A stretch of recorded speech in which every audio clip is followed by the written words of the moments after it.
So this is something I never ever thought I would film.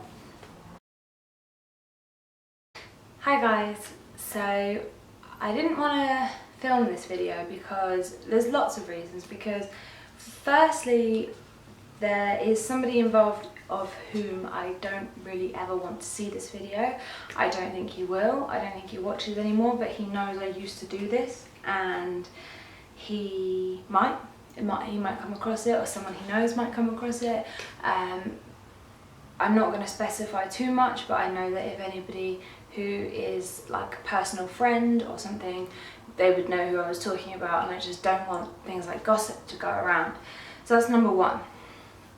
Number two is everyone and their nan on YouTube makes a video like this, and I get it, because when I was talking about it with Shan, I was saying to him, I think the reason why so many people suffer with anxiety on YouTube is because like this is a way of like feeling like you have friends and like almost like a social life and people to talk to, but there's no pressure and you're sat in the comfort of your own house. And like literally every time I get an email that I've got a comment, which isn't that often anymore, but when I do, every time my heart goes like this, because I don't know what someone's going to say. But it's nowhere near as bad as trying to have to go out and socialise and make new friends. So I guess I also felt like a few people did it for, not many, don't get me wrong, I don't want to insult anyone, but I do feel like there are some people who do it for views and attention, and that's really not the reason I want to do it. I want to do this because I want to help hold myself accountable for the change that I want to make. But for that, and I want any of you guys, I want you to try and come on a journey with me, much like the weight loss thing. I want to create a community here where we can go on like journeys and help each other and better ourselves. I feel like I've grown up so much from the 15, 16-year-old girl I was when I first started making videos all about makeup and like all these hauls I did and just like artificial material things in life. I feel like I've grown up from then, and I want to create a space where we can help each other with all sorts of illnesses. And not, like, as you know, I've dealt with alcoholism because my mum died of that. I've other addictions with family and very close friends and things like that. Depression, bipolar, multiple, not me personally, but people I know. I mean, I have suffered with depression myself and still do. Anxiety, and so you name it, mental health wise, I either know someone or have dealt with it very closely. So I want to create a space where we can discuss these things and help each other, and I want you to feel like you can talk to me, like you can send me a message. I'll leave my email down below. You can send me a message if you're feeling sad about something, or you just want someone to talk to, because I've always felt like I wanted to do something like counselling to help people, but I can't push myself to do it. So yeah, I just want to create a happy little community where we can all just like, I don't know, talk about our problems, because I think that the problem is things aren't talked about enough and everything's too taboo, and it makes life a lot harder for the people suffering. So basically, I'm going to just start with my story, and then we can go on to your stories if you want to share. You can ask me questions, we can do Q&As about it, whatever. If this gets any views and any of you want to talk, even if it's just one person, we will do that. So what I'm talking about, obviously you know because you've read the title, but I suffer with depression and anxiety, and I think that 90% of people that suffer with anxiety will suffer with some sort of depression, or vice versa. I think they're very, very closely linked, because I think my anxiety came out of depression, and there was some other things that I will get into. But this is going to be kind of long-winded. I'm actually just going to go and grab my iced tea because I was in the sun quite a lot today and I feel quite dehydrated. But grab a drink, I'm going to get mine, and let's meet back here in a second.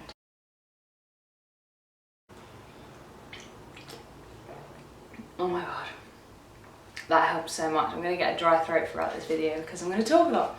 To go back to the beginning, I'm going to go back to like childhood.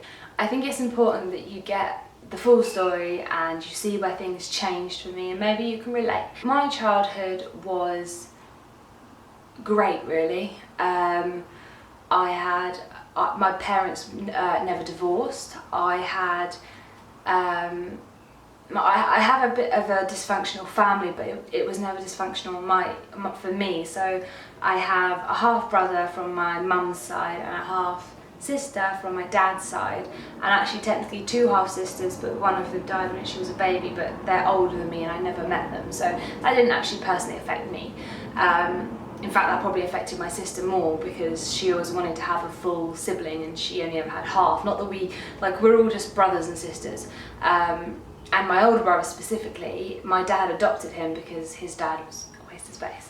And so he has never felt like a half brother. He's always been my brother. And my sister, I mean, is a bit different because we saw each other weekly because she lived with her mum, but it was dysfunctional but really functional, and it wasn't weird to me. And I was watching Lily Melrose, this is a bit random, but I was watching Lily Melrose talking about like what is normal, and like some people's lives are just really hectic but it seems normal to them, and my life, when I explain it to people, people are a bit like, that's a bit weird, but it was normal to me. And I also grew up very, very closely with all of my cousins, but specifically one of them, because he had a very dysfunctional upbringing. His mum left him and took one of her children to Australia, but left him here.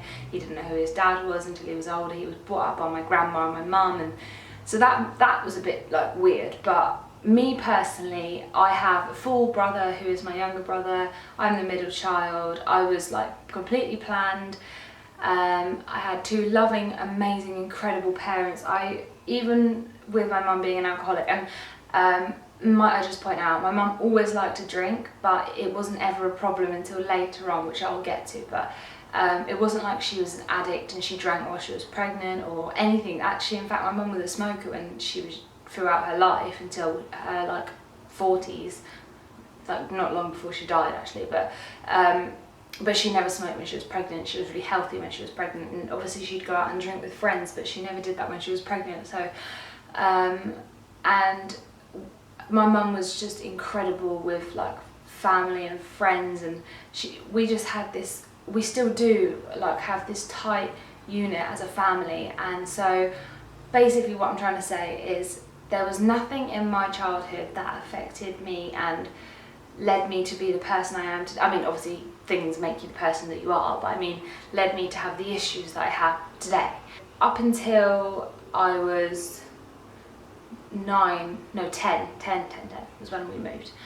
Everything was perfect, brilliant. Whatever problems my parents had, they kept quiet. So, skipping my childhood to the point of being 10, we moved to Australia. Now, this was my dad's dream and had always been my dad's dream.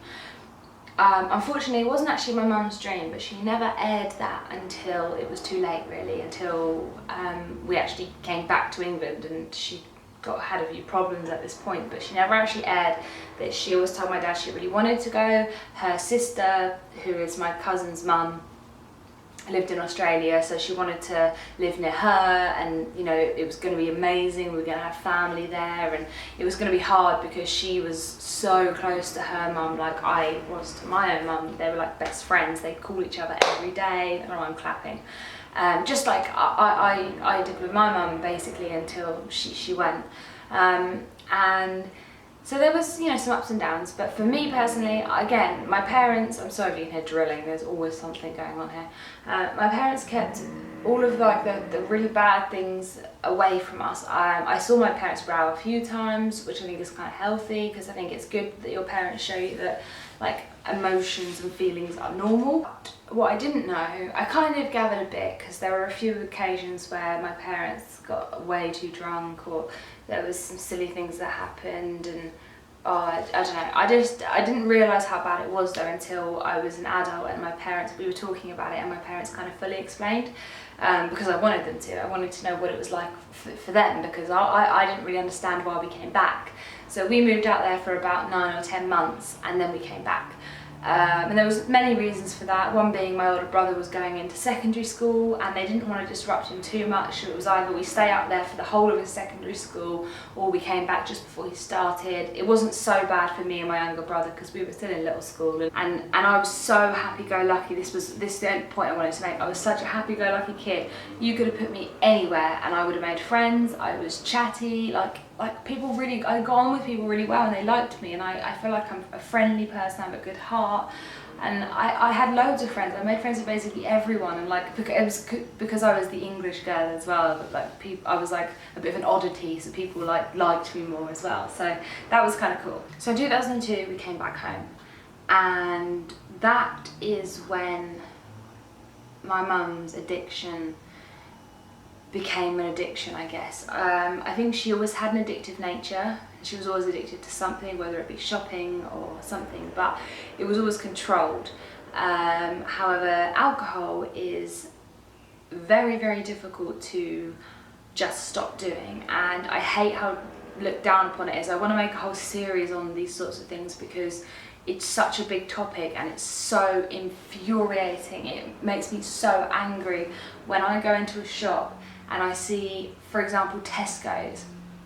I remember seeing this picture, this is on a bit of a random note, but I remember seeing this picture, it was on Facebook, and it was like summer's here, and they'd replaced on one of the end aisles fruit with like all the spirits, and it made me so angry, and they were on offer. Like, you can't, they're changing the laws so you can't even see cigarettes in England, and you can't, I'm speaking specifically for England because I know in certain countries you have to go to an off licence, which is a way better way to do it.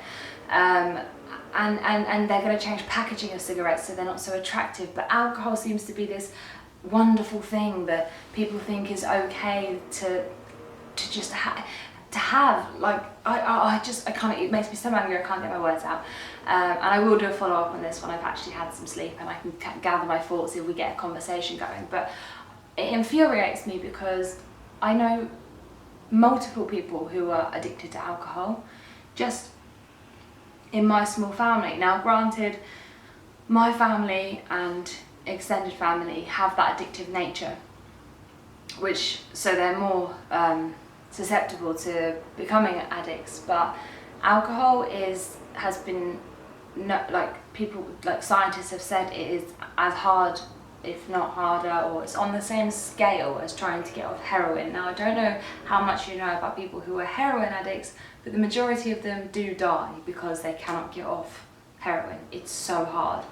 Alcohol is a very similar sort of thing. The problem is alcohol is also a depressant, so you get into this horrible cycle that you cannot get out of.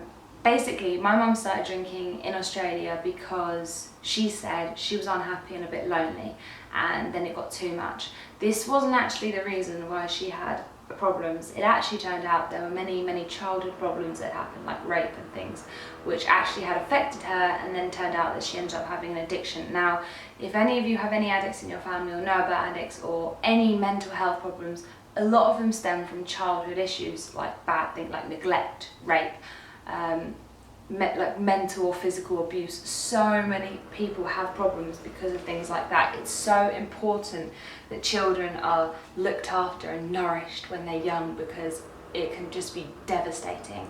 But that's I'm kind of waffling about my mum instead of, but it's important because when we got back, my mum's addiction started, and I was my mum's best friend. I was also my mum's little, I don't know, I did everything with my mum. I'd go food shopping with my mum, we'd go clothes shopping, we'd nip out to the shops together, we'd go, like, when she'd go get her hair done, I'd go with her. Like, I just loved being around my mum and she loved me being around her, so we did everything together from the ages of like 10 and, well, all the way through up until my mum died in 2014, so up until then I would always do stuff with my mum. My mum was like, you know, my comfort blanket. So we used to go to the shops together, and she would always do things like buy wine and say, oh, I'm gonna make this for dinner, and so I need some wine. Or my dad would like a specific type of beer, so she'd say, oh, I'll get this for your dad and I'll just get one of these for me. But there would always be an extra bottle of wine or an extra thing of beer, or then it turned to spirits for some time. And I'd always be really confused. And for ages I couldn't figure out what was happening, because I was really young at the time and I didn't understand addiction. And then I met this guy in school. He came to my school in year 7, so I was about 12, and his mum had died of alcohol addiction, and we bonded really, really well. I was like his first friend in the school. Him telling me his story made me realise that I think that's the problem my mum had. And so I tried to talk to my mum, because I was scared she was going to die, and this caused so many rows and abuse, not physical, just mental abuse from my mum to me, in front of family members, including my dad, who would also join in and tell me I was being a drama queen. And it was upsetting. There was a lot of arguments throughout I would say between, like, I don't know, 12 to 14 maybe. And I was constantly stressing about it. I was researching online. I knew all about what was going to happen to my mum, like cirrhosis and the stages before cirrhosis, and, like, you know, all the things that I could do. I looked up being a donor for my mum, for her liver, everything like that. I tried to tell my older brother. He knew kind of, but was in his own world. He used to say he could hear my mum sometimes go down in the morning and have a drink. No one believed me and my family, basically. So for 2 years, definitely 2 years at least, from 10 to 14 I was on my own about this, but I really understood it from 12 to 14. I say that because I met a guy when I was about 15, so that's another chapter. But so from 12 to 14 I was just completely alone in this. I couldn't explain to friends because they were all too young, and, like, you don't think about adult issues when you're that age. Or you shouldn't have to. You should be able to just enjoy your life, and the biggest worry should be like, oh, what shall I wear on Mufti Day? I don't know if you know what Mufti Day is, but in England, well, the schools that I went to, you have to wear a school uniform, and then there's certain days where you pay £1 to charity and you get to wear your own clothes. So it'd be like, oh, what shall I wear? Or who am I going out with this weekend? Or, like, what are we going to do as girls? Like, what sort of, whose house are we going to go to? Yeah, so that for me was really difficult. It was a really difficult time in my life, and I got really depressed because I was convinced my mum was going to die. Everyone was calling me a liar and telling me horrible things. I got almost bullied by my family without them even realising. Now they kind of feel forever guilty. I remember there was one time, it was around Christmas time, my oldest brother had moved abroad, and he was quite young, but he was old enough to do it. And he told my mum he wasn't going to be home for Christmas because he was happy doing what he was doing. And my mum didn't take that very well, and she got really, really drunk one day. And every year, as a tradition, we'd always go to this church where my granddad was buried and put a wreath there. And one year, my mum was so drunk that I went to go with her because I didn't want her to die. But I begged her not to get in the car, and we got in the car, and I was so angry that she did, because I think my little brother was there as well, and I just thought, you've put not only us in danger but anyone else on the road in danger. And my grandma came with us because it was her husband, so she always used to come too. And I had an argument with my mum about it, and my grandma told me off and told me that she didn't know how bad the problem was. I don't know whether it was denial or she just didn't know because she didn't live with us. I'm sorry, this bit of hair is really annoying me.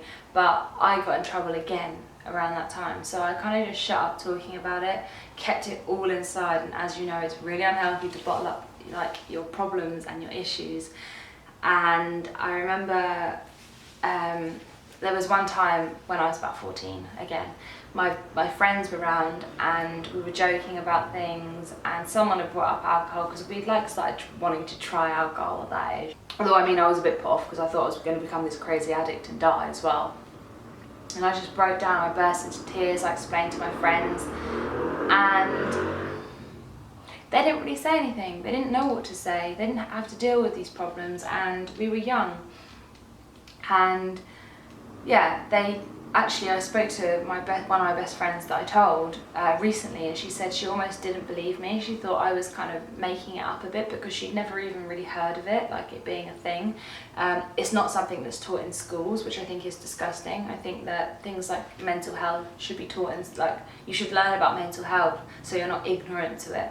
And they were ignorant to it. They didn't mean to be. It's just they were because they never had to deal with it. And so again, I had no one to talk to. Then I met a guy, about 14, 15. Some of these are a bit skewed, like some of the dates and things, but I know it was all around the ages of like 14, 15. So yeah, I met this guy. I thought he was the one. I was quite young. No, I must have been 15, like just turned 15.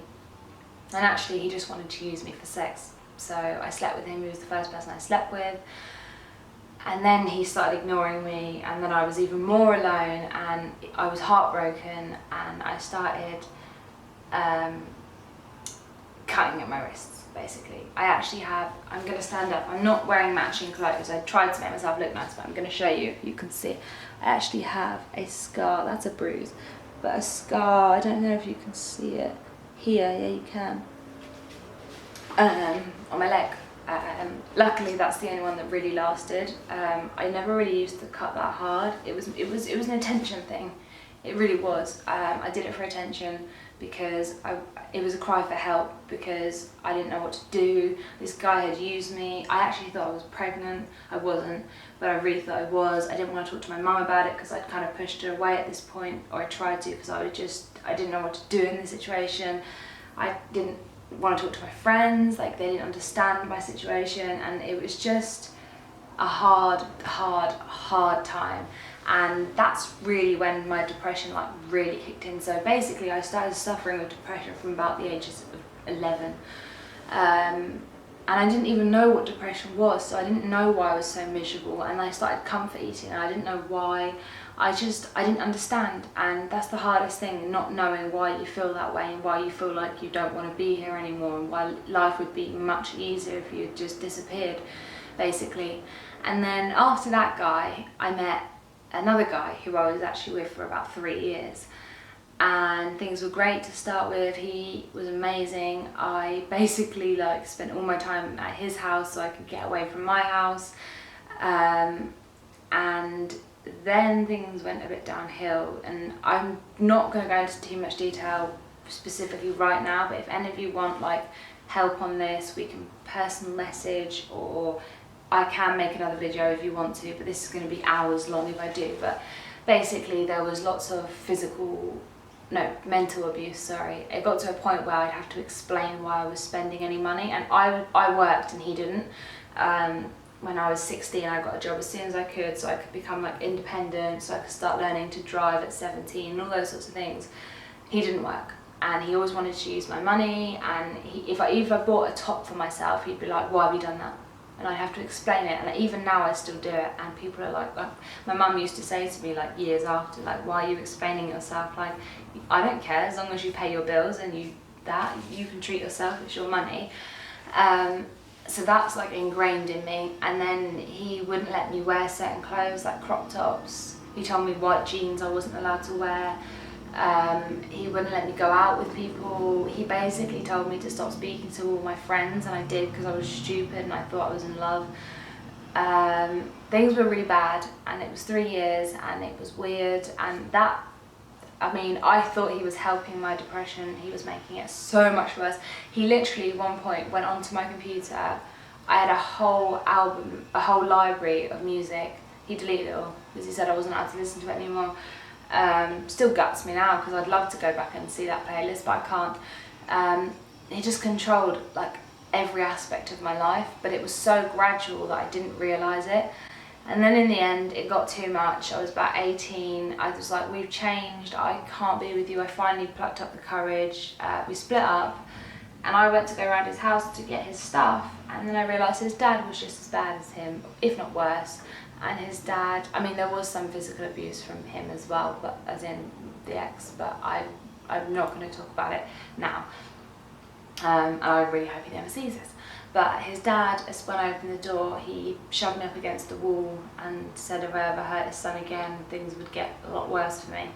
And I didn't tell anyone until months after, and I told my dad finally, and he went mental because he was like, why didn't you tell me? I would have gone round there. And I was like, I didn't want that, but I had to deal with that. And he was a grown man, and I was like an 18-year-old little girl, because I was like little at the time still, I was skinny, and I couldn't protect myself over a guy shoving me against the wall. I met another guy quickly after, who lives in the same village as Shan, funnily enough, and this all got a bit complicated, but he was basically, we were best friends, and he was basically a rebound, which is a shame because we lost the friendship over it, and I really liked him as a friend, but we weren't right together. And I was still depressed, I had no friends, I moved into his house basically, or I did, I moved out of my house and into his house, and completely closed myself off. I did work still, but other than that I wouldn't go out and see anyone. My depression was just so bad. We just ate as well, I just comfort ate all the time, and don't get me wrong, like I had a really good metabolism, so I didn't really put much weight on, but I did put a little bit on, so I was feeling insecure, depressed. And then I found out he was messaging other girls the entire time we were together. I found this out on a family holiday that with my family, that my family had paid for him. On that same holiday, I found out that my mum had promised not to drink, and she had alcohol hidden in her bag. So it's safe to say it was not a very good holiday for me. We just found out that she was like it was doing bad for her, and she promised not to, and she broke her promise. Because just before this, my mum had got herself into such a state with drinking and depression that we had the money like to pay the bills, but she'd spent most of it on gambling as well, on scratch cards, trying to get money back from all the money she was spending on alcohol. And she didn't tell my dad. My dad's self-employed, and she was supposed to do my dad's books and like tax for him, and she hadn't done it, so there was a big debt for that. She wasn't paying the house bills, she kept forgetting. We were, like, I'm not joking, a few days away from losing our house, and the only reason we didn't lose the house is because I went through the post, because my mum kept cutting the phone wires and like weird things, we wouldn't get post for ages, and I went through the post late one night when she was in bed, and I found it, and I told my brother, and we literally, my grandma lives like, well actually my dad and my grandma and I lived together, but at the time she lived like a 10-minute, 15-minute walk away, and it was about 11 o'clock at night. And I went to my brother and I was like, we need to tell someone like right now. And this was finally like a bit of evidence that things weren't perfect. And I wasn't happy about it, don't get me wrong, but it was like something. So we went there, woke my grandma up, told her, and then my mum had to obviously confess that something was wrong. She said, don't tell my dad, which did not go down well, because then my dad found out separately, and that caused more rows, and it was just a horrible time. So that's another reason why I moved into this guy's house with him, and his family were just so loving and caring to me. But then I found out obviously he was trying to cheat on me, so that made me feel even more worthless and lonely, and I was just in the worst place possible. I genuinely wanted to kill myself, and this is another reason why I was really up and down with videos, because I couldn't be myself, because I wasn't happy, and I couldn't film in my house. Like I didn't feel like I had a home. I didn't feel like, I wasn't happy at all in anything I was doing. I couldn't stick to anything. All I wanted to do was sit in bed and eat and sleep. I lost all my friends, and it was just a rubbish time for me. I didn't get to do anything like fun for like people's 18th birthdays. I was watching it all on Facebook. Also, I got bullied on Facebook for making YouTube videos, so that made me feel even worse. So that happened, and then I met Shan, and don't get me wrong, things have not been perfect. Shan has his own issues, but I will not discuss those. If he ever wants to, he can, and if he doesn't want to, then that is fine, because we deal with them together as a team. But yeah, I met Shan, and I very quickly actually moved into his house, and his family are incredible. They are like, I just love them all, and there have been a lot of problems there, but essentially this was when I was at my lowest, and he really helped me big time. Basically, I was suffering with panic attacks all the time, depression. I wanted to cut all the time. I wanted to kill myself. I just wanted to eat shit, basically. I got so fat, not so fat, I wasn't fat, I just got chubby, but also really ill, because I was just eating bad food all the time. I basically never left his room. Like, I would see his family and I'd be polite and stuff, but I'd call in sick to work so much. It's a wonder that I even managed to keep my job. And I mean, the job I was at, they actually knew about a lot of the things with my mum, because they had to, because there was so many times that my mum was in hospital, because I've kind of left the mum thing, but we found out she had cirrhosis, and then everything went downhill. It was the worst 4 years of my life. Oh, I'm going to do another video all about it again, because I did do one not long after she died, but I think I've taken it down, and I want to make it more it was a really hard video to film, obviously. And now I can talk about it and usually not cry. I was in sick so many times to work, it was ridiculous. And then I was working in retail, then I moved to an office job where I was getting paid less. I was in debt because I was just spending all my money on rubbish because I thought it would make me happy and it didn't. And I moved to another job, and there was one morning where my mum, so I was in the town or the village that he lived, which was about a 20-minute drive from where my parents lived, and I didn't go home very often, maybe once a week. And my mum messaged me one morning and said, because basically she would have these real big binges as well throughout this period, and then she'd have to detox because you can't just go cold turkey from alcohol if you've drank a lot, because you can die. So she'd have to detox, so we'd have to buy her alcohol sometimes, which is a horrible thing to do. But she messaged me and it was about 7 in the morning and I had to leave. I was literally about to leave for work, and she said, your dad said it's okay, he can't do it because he's got to go to work, but can you please buy me a bottle of wine and bring it home? Now she thought that my dad would have left for work by the time that I got back, but I rushed to do it because I thought I need to get to work. And I put my key in the door, opened it, saw my dad's face, and instantly realised that she was lying to me so she could get what she wanted. And I don't blame her for this. This is an addict's problem. There is so much to addiction that you cannot blame everything like that. It's just so hard. It's so hard. I need to do a whole video on just addiction itself. But yeah, that was just heartbreaking. I didn't speak to my mum for about a week after that. There was another time when I was at home with my dad and she didn't come home. And my mum never went anywhere, and she was really, really late, and we were panicking. We thought maybe she died or there'd been a crash. So we went out looking, and what happened was she'd pulled her car in. She was so drunk that she just passed out in the car. I thought she died. The car was locked. I was smashing on the door, terrifying. I went in, I screamed at her. We had to drag her into the house, and I hate the fact that I had to go at her, but I was so angry and upset and hurt that she couldn't. I went through all the emotions. But I was so angry and upset and hurt that she couldn't just stop. And you can't just stop, but that she couldn't. I literally never thought I was going to speak to my mum again. And I went a week again without speaking to her. And they're like the longest periods I've ever been without speaking to her. I hated it. It was horrible. But yeah, so back to Shan. So things were really, really difficult, and I was so depressed. And he'd have parties and have friends around on Fridays quite often. I didn't even meet any of his friends for months because I physically couldn't take myself downstairs to meet his friends. My anxiety was at the worst it has ever been. Like that, at that point, it was hell. It was horrible. I missed out on New Year's because I physically could not drive to where Shan was because he wasn't with me. It was just awful. So I just sat and cried to myself for New Year's, because if any of you suffer with social anxiety, you'll understand how horrible it is. And he pulled me out of that massively. The depression was always there. It's still there now. I think that it maybe will never go away fully, but it's a lot better. And there are days where I'm like, I'm actually happy, but there are also days where I still feel like I could just jump off the balcony. But I don't, because there are so many more important things in life, and there's so much I want to do in life as well, and there are people who care about me, and I want to be here for as long as possible. This is the one chance for my belief, this is the one chance I have to be here. So yeah, so eventually I started seeing some friends, and there's a select few friends that, we'd go around to one of his friend's house and I would sit and cry and have a panic attack before I even went into his house. So cutting a long story short, I actually started to get quite a lot better. I started seeing friends, things were on the up, I reconnected with some of my best friends, and then my mum died. That was really, really hard.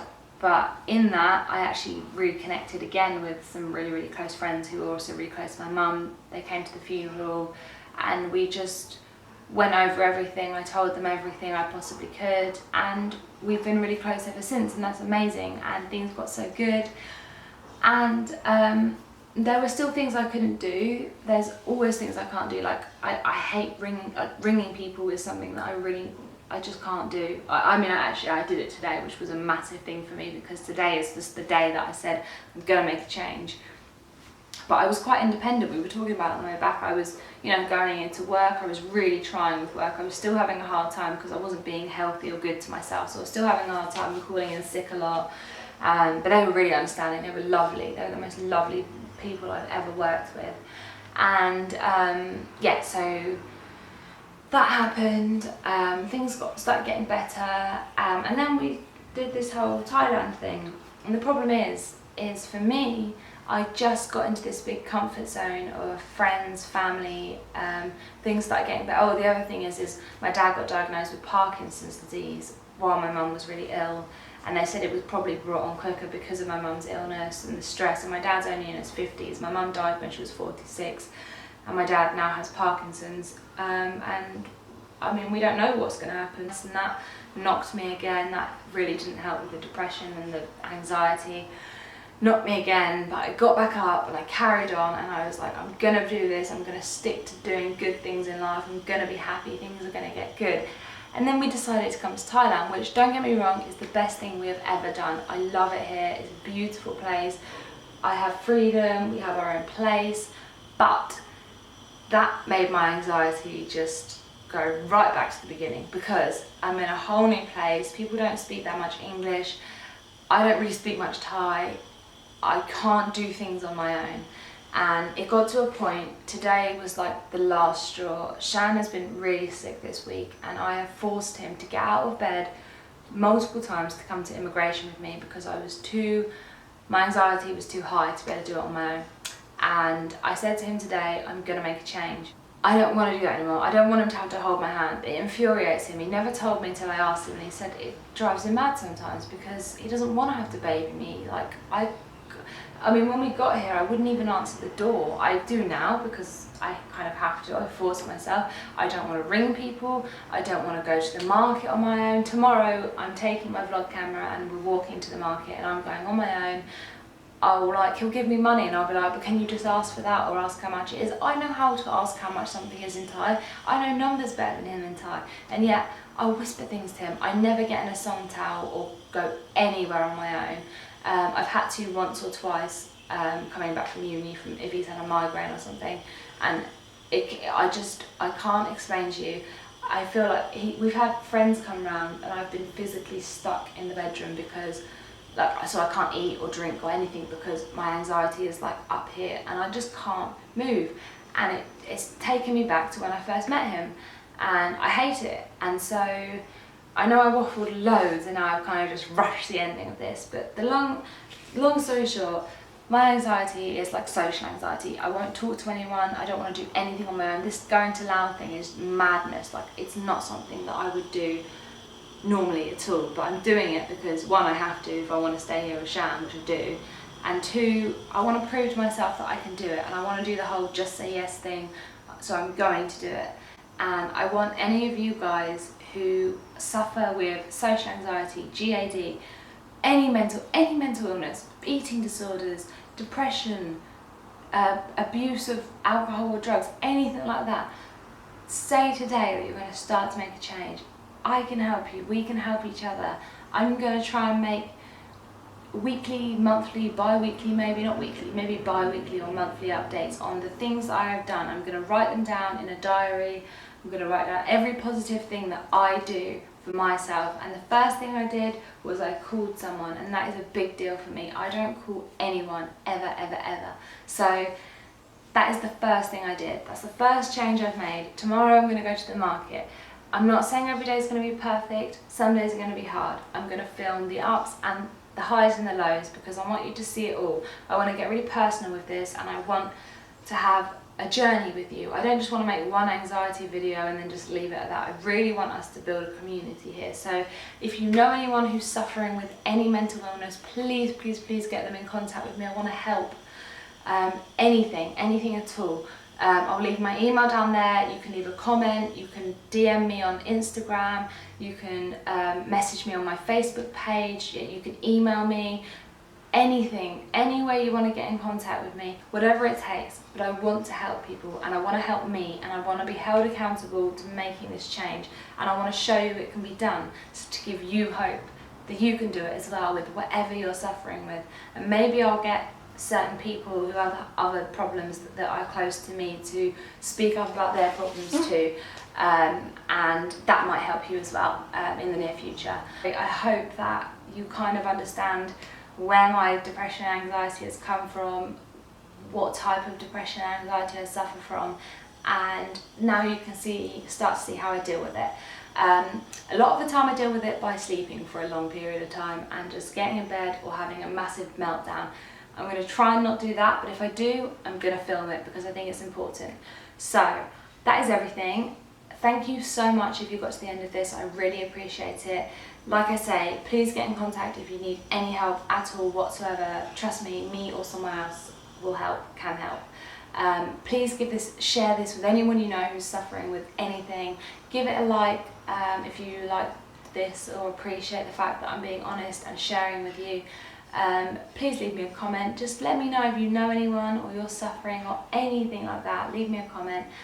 And don't forget to subscribe so we can go on this journey together. I would really, really, really like it. It's nice to know, not just for you, but for me, that there are people out there that we can all talk and help. And if you do have these problems and you find help online, please tell me where you get your help from, because I want to know. I can't wait to start this journey. I can't wait to make changes and just feel like an independent woman. My battery is literally running out right now, so thanks for watching. Bye.